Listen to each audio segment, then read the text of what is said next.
Привет, меня зовут Саша Акимов, и сегодня вас ждет видео, где я сравню два китовых объектива для беззеркальной системы Canon с байонетом EF-M. Это 18-55 мм и 15-45 мм. Сейчас, конечно же, в комментариях должен кто-то выскочить и там возопить о том, что «О нет, система EF-M, в общем-то, мертва, Canon больше не выпускает под нее камеры, не выпускает оптику уже очень давно, и вообще сейчас актуальные кропы у Canon это выходят на байонете RFS». Ну, во-первых, этот ролик я в любом случае сделал бы, потому что я его пообещал сделать еще в обзоре на EOS M6. Ну и во-вторых, у немалого количества моих подписчиков, а также и вообще в принципе у людей сейчас большого количества есть на руках этих камер системы EOS M. И если вдруг производитель перестал выпускать объективы или камеры под какую-то систему, это не означает, что она максимально там исчезла просто мгновенно, просто вот все, вот, ее как будто выключили. Нет, такого уже не происходит. Эти камеры сейчас у людей в пользовании, кто-то на них снимает, и, конечно же, кто-то заинтересуется, какой же кит из этих двух лучше, или, может быть, кто-то купил себе сейчас тушку и думает, нужно ли к нему какой-то кит себе покупать.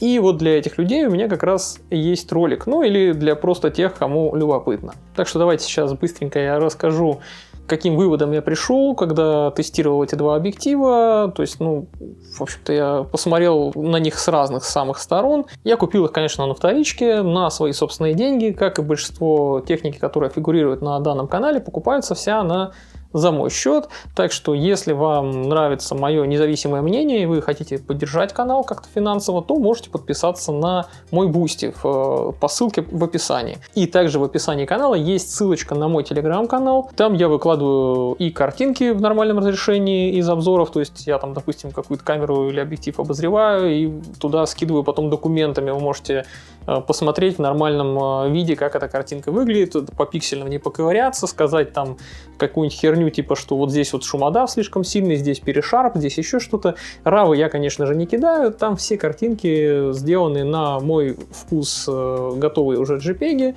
которые, в общем-то, были в обзоре. Ну, помимо того, что там можно позаниматься пиксель-дрочингом, туда я скидываю актуальные съемки, когда я что-то просто снимаю, что в обзорах вряд ли появятся, например, нюдсы какие-нибудь, потому что YouTube голые жопы не любит показывать, и уж тем более там сосочки какие-нибудь. Ну, и иногда рассказываю еще про какие-то диковинки или делюсь фотографиями, которые мне просто понравились у каких-нибудь других фотографов, не обязательно современных, может быть, я просто какого-нибудь старого фотографа фоточки пересматривал и думаю, ну вот, расскажу вам сегодня о нем. Итак, начнем с того, что я вообще не брезгую китовыми объективами, потому что, ну, несмотря на то, что они, в общем-то, как правило, довольно темные, довольно дерьмового качества картинку выдают, ну, как правило, так и есть. Действительно, эти объективы созданы для того, чтобы быть временной затычкой до того момента, пока ты не купишь что-то посерьезнее. Ну и если брать так вот в целом, да, смотреть на все киты массово, вот как, потому что их очень много, большое количество выходит, в пределах одной модели очень может разниться и качество самого объектива, и контроль за этим качеством на производстве. То есть мне чаще всего все-таки везло. Мне чаще всего попадались даже очень старые или какие-нибудь древние, еще там чуть ли не доисторической эпохи киты, и они все были нормальные и очень даже неплохие. Ну, может, там за исключением пары-тройки. Может быть, я даже как-нибудь сделаю какой-нибудь ролик отдельный, где будет такой сборный ролик сравнения всех старых там каких-то китов, которые я крутил-вертел, и какие из них мне больше понравились, потому что, ну, на самом деле киты не такие уж и страшные, как их малюют, но чаще всего, да, конечно, это говнецо. Ну, а сегодня мы обсудим конкретные два стекла, которые выходили под одну и ту же систему с байонетом EF-M, но в разное время. Первым появился в системе сразу же с ее выходом, собственно, в 2012 году, 18-55 мм. Это, в общем-то, такой классический кэноновский кит со всеми вполне себе понятными слабыми и сильными сторонами. У него стандартная абсолютно переменная светосила от f3.5 до f5.6. Опять же, фокусные расстояния тоже абсолютно стандартные 18-55. И у него нет каких-то там особых фишек, каких-то отдельных кнопок, программируемых кнопок или там складывания, раскладывания, ничего такого.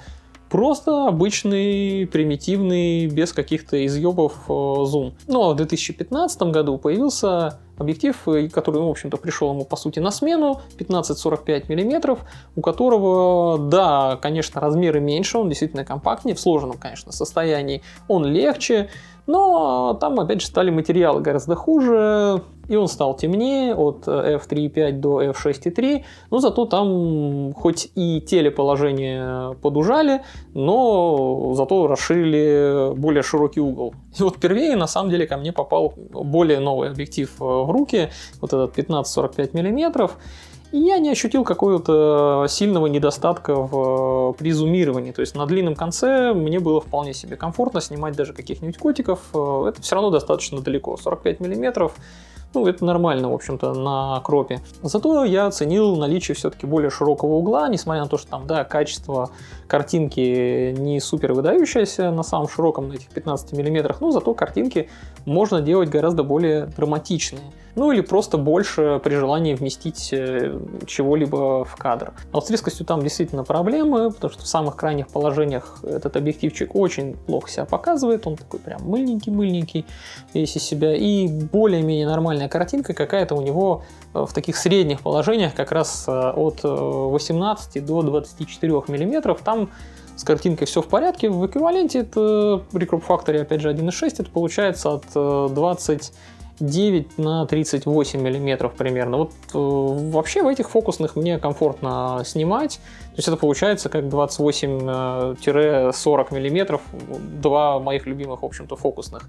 И поэтому я какой-то большой беды тут не ощутил. Расстроила, конечно, и резкость у этого объектива на близком расстоянии, когда ты снимаешь. У него минимальная дистанция фокусировки 25 сантиметров. Ты хочешь снять что-то сблизи, но при этом очень плохой микроконтраст, очень херовая детализация. Еще к тому же довольно слабенький там все-таки стабилизатор. Если условия съемки не идеальные, то у тебя еще и микросмазы будут. И вот затем я уже раздобыл 18-55 мм, более старый кит, и на него стал снимать. И здесь как раз таки наоборот, в крайних положениях с резкостью все очень хорошо, а в промежуточных было не очень хорошо. Но опять же, я не сильно страдал, потому что здесь крайнее положение самое широкое, это 18 мм. Опять же, в общем-то, в пересчете на кроп-фактор 29 мм в эквиваленте. Хорошее, комфортное фокусное расстояние, которое, в принципе, особо сильно менять и не хочется. Ну и на максимальном фокусном расстоянии 55 мм там тоже все довольно-таки неплохо с резкостью. И оно как раз-таки очень удобно для того, чтобы снимать котиков тех же. Ну и в целом, это, как я и сказал, такой самый обыкновенный кит от Canon. Все с ним понятно, это очень компромиссное такое стеклышко, где не все совсем ужасно, например, с близкого расстояния микроконтраст, когда ты снимаешь, не такой страшный. И оптическая стабилизация у него, кстати говоря, работает как и по ощущениям, так и на бумаге, кстати. Я смотрел там на полстопа у него якобы лучше стабилизация, но она действительно лучше даже, наверное, скорее там на 100, а то и 1,5. При съемке у меня гораздо меньше смазов было в каких-то сложных условиях на тех же самых выдержках. Вот сейчас я поделился с вами первыми своими впечатлениями, когда вот эти объективы просто взял в руки, пошел быстренько что-то пощелкал. То есть просто можно было взглянуть на скорую руку, что я снял, что каждая из них, какую картинку может выдавать. Давайте сейчас более детально уже покрутим эти объективы в руках, посмотрим, как тактильно они ощущаются, что там по качеству исполнения, как они вообще функционируют, а дальше уже перейдем к более детальному какому-то сравнению, такому разбору.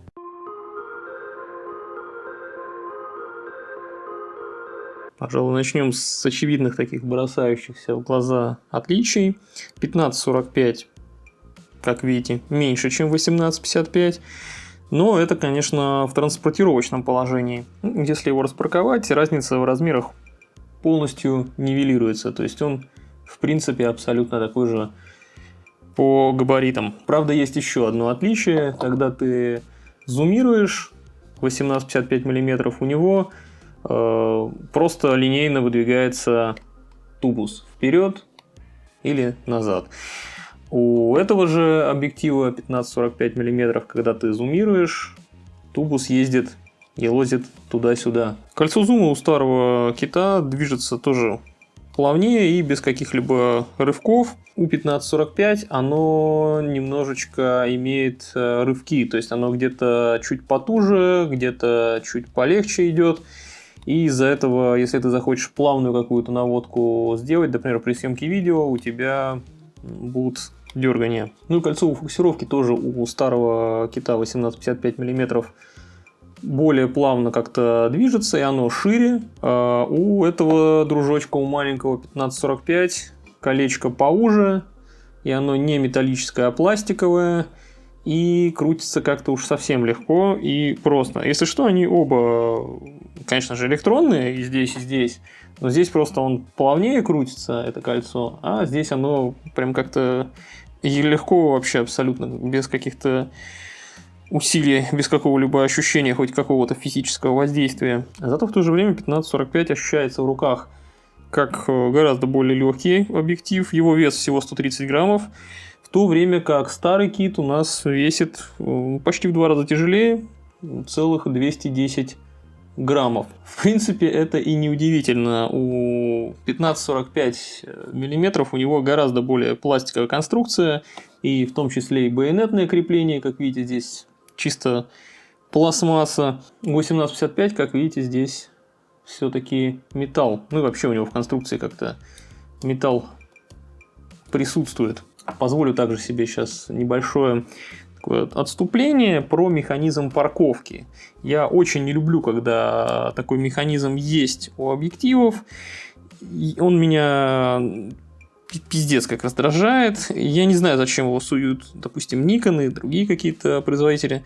В нашем случае Canon. Ну, уменьшили вы хорошо в запаркованном состоянии объектив там на 1-1,5 сантиметра относительно другого, в принципе, там более-менее идентичного. Что мне это даст? Ну, честно, срал я на его компактность в сумке, когда он у меня лежит. Вообще похер на эти 1,5 сантиметра объема. Они вообще ничего не занимают, коробок спичек максимум ты сэкономишь.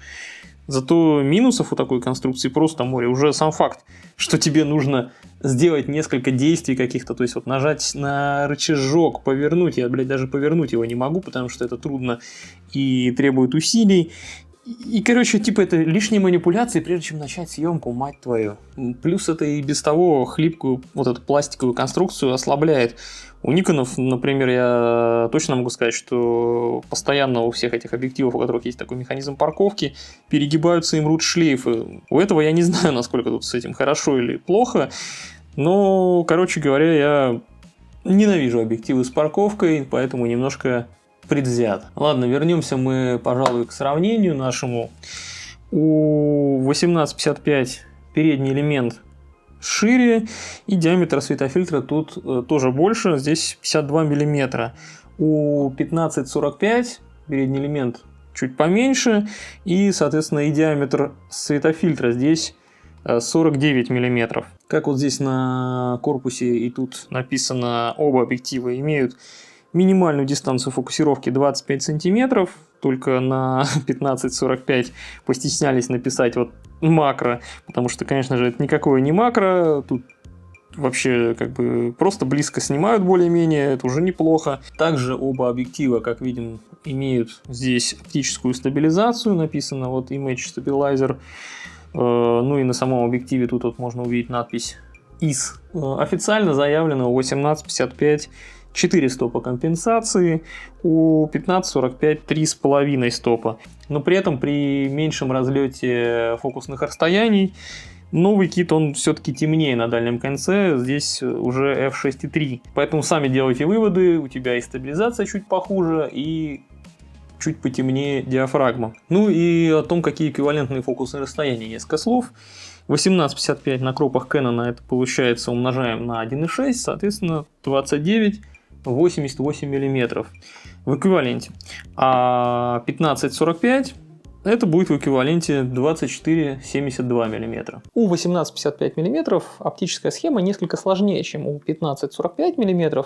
Там чуть побольше оптических элементов каких-то, они чуть поразнообразнее, как бы из разных стекол, разного типа и так далее, но сложная или переусложненная оптическая схема – это не всегда плюс. Зачастую, если это все-таки стекло достаточно дешевое и там очень примитивное какое-нибудь просветление, то это скорее приводит к печальным последствиям. Здесь может быть с засветками, с бликами, настоящий просто ахтунг, настоящий какой-то караул. Вот так выглядит картинка в контровом свете на самом широком углу у этих двух китов. Как видите, у 18-55 мм просто адский ад, яркие такие выраженные зайцы повсюду. У 15-45 все сильно лучше, есть один едва заметный зайчик. На длинном углу у 18-55 мм тоже все фигово, сильная потеря контраста и блики прям вот фонтанируют из всех щелей. На 15-45 мм контраст так сильно не теряется,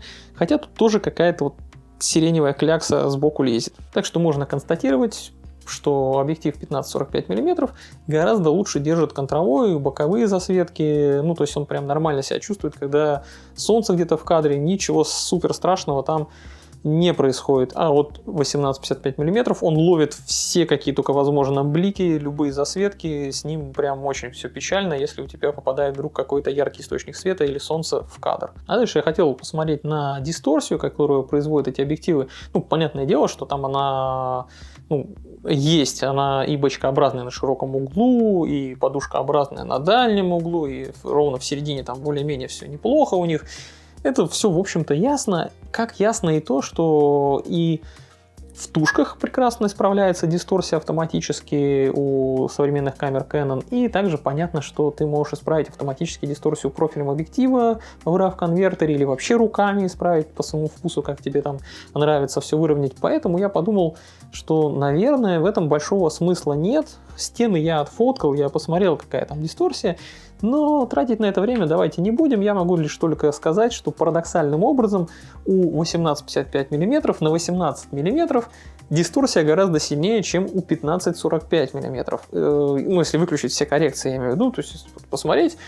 Я не знаю, как так они умудрились, но у 15-45 мм исправили хорошо дисторсию без программного обеспечения, ну там она чуть-чуть присутствует все равно, да, она правится, а вот у 18-55 мм там прям вообще углы так загибаются, что ого-го. Мне гораздо все же интереснее было бы посмотреть на то, как эти объективы будут снимать с близкого расстояния, потому что если ты используешь какой-то кит, то зачастую ты будешь снимать и каких-нибудь букашек или что-то с близкого расстояния, какие-нибудь цветуёчки. Вот давайте сейчас глянем, что они могут нам предложить, потому что, понятно, что здесь какой-то великолепной бокешки или там прекрасного микроконтраста можно не ожидать от них. Ну, вот посмотрим сейчас на примерах, я вам покажу. Итак, 15-45 мм не так уж ужасно выглядит, задний план слегка дерганый, ну а едва уходящие из гриппа объекты слегка двоятся. У 18-55 меньше двоения, зато задний план очень неприятный. Все какое-то щербатое, такое рваное. Теперь глянем на примеры на максимальных фокусных, также с близкого расстояния. У 15-45 мыло мыльное. Также исходит какое-то сияние от того, что в грипп реально как будто тебе вот в глаза закапали, и у тебя просто какие-то все мылом замылило.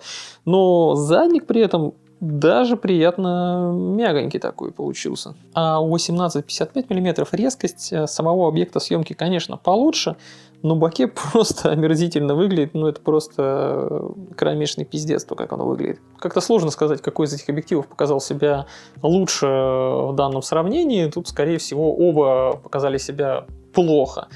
Но давайте лучше глянем на то, что у них с резкостью не с близкого расстояния, да, когда мы снимаем, а вот что-то вдалеке, что-то такое общее, где присутствуют деревья, какие-то провода, вот эти вот опоры LEP мои любимые, ну, потому что по ним действительно можно хорошо проверять резкость и посередине, и по краям кадра, так как здесь какие-то мелкие детали, там ржавчина, болтики, все это очень хорошо показывает, где хорошо с детализацией, а где херово. И, кстати, отмечу, даже если выключить все исправления хроматических аберраций, оба эти объектива не то чтобы грешат ими прям как-то очень сильно. Да, хроматические аберрации кое-где иногда в сложных условиях присутствуют, но не могу сказать, что и 18-55 мм или 15-45 мм они прямо вот как-то изобилуют ими. Нет, вот здесь с этим прям все нормально. 15-45 мм вполне достойно выглядит в середине, а вот чем ближе к краю кадра, тем сильнее мыло.